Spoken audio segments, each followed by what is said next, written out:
کاظمی در میانه میدان، یه پاس رو به جلو برای یوسف مزرعه. خود مزرعه از سمت چپ توپ رو رزاقپور در اختیار داره. در شرایط نامساعد جوی هم این بازی برگزار میشه. مه و آلودگی و همه اینا دست به دست هم داده، اما به هر شکلی که هست این بازی برگزار میشه.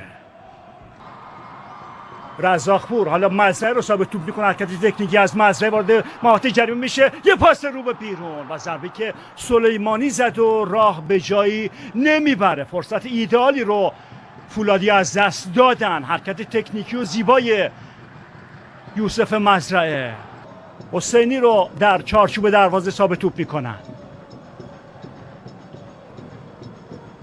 آیصفی مستقیم به قلب خط دفاع فولاد میزنه، اشتباه نعمتی و گل. عسگری هست که توپ رو وارد دروازه میکنه. سپاهان 1-0 از فولاد میزبان پیش میفته که تعارفی کرد اونجا علی نعمتی. اشتباه مرگباری که باعث شد دروازه این تیم باز بشه. هواداران سپاهان که در ضد غربی ورزشگاه حضور دارن شادمان مسئول از گلزنی تیم محبوبشون.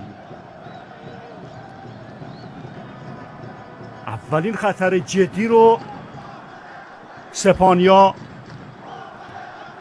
که روی دروازه فولاد داشتن به گل رسیدن.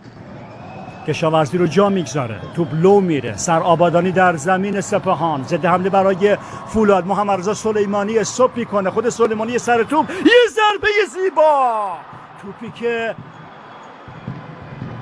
اختلاف اندک به بیرون رفت. سر این بازیکن سلیمانی رو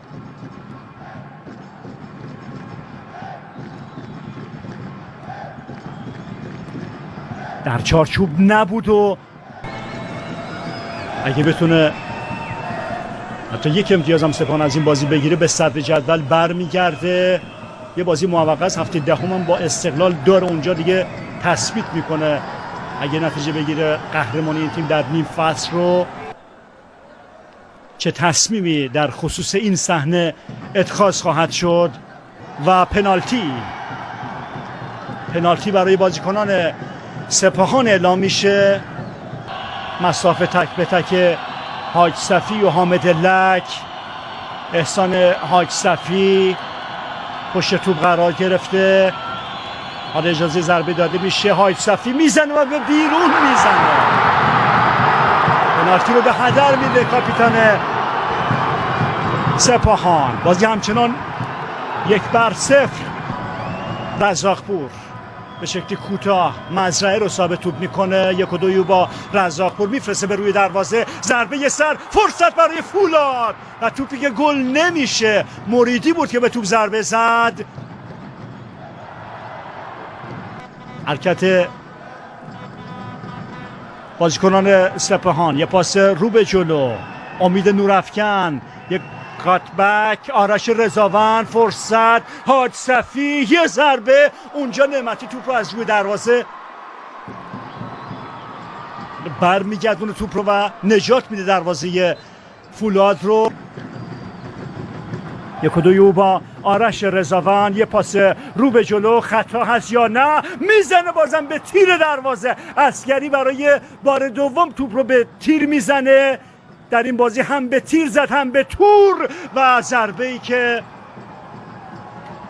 الوز به بیرون میزنه. حالا اجازه ضربه داده میشه. ارسال بلند به روی دروازه و حسینی است که توپ رو دور میکنه. قبل از اون هم خطا بر روی دروازه‌بان سپاهان اعلام شد. سپاهان و هادی محمدی، بازم یوسف مزرعه، بازیکن فولاد موقعیت رو دارن، میفرسته به روی دروازه و حسینی هست که توپ رو در اختیار میگیره. از سمت چپ ارسال به روی دروازه، ضربه سر زاده عطار، فرصت برای بازیکن فولاد سلیمانی، میکاره اونجا، یک ضربه از راه دور و توپی که در دستان حسینی جای میگیره.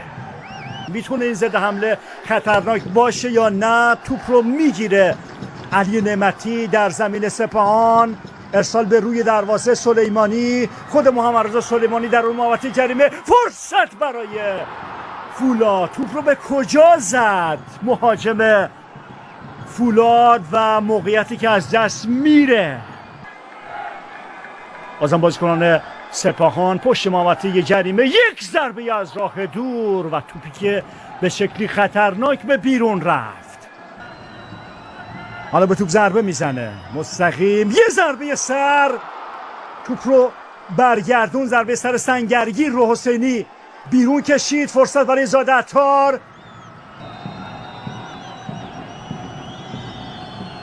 ارسال به روی دروازه، فرصت برای فولاد که توپی گل نمیشه. زاده عطار بود که این موقعیت مسلم گلزنی رو از دست داد. شوت پایان مسابقه.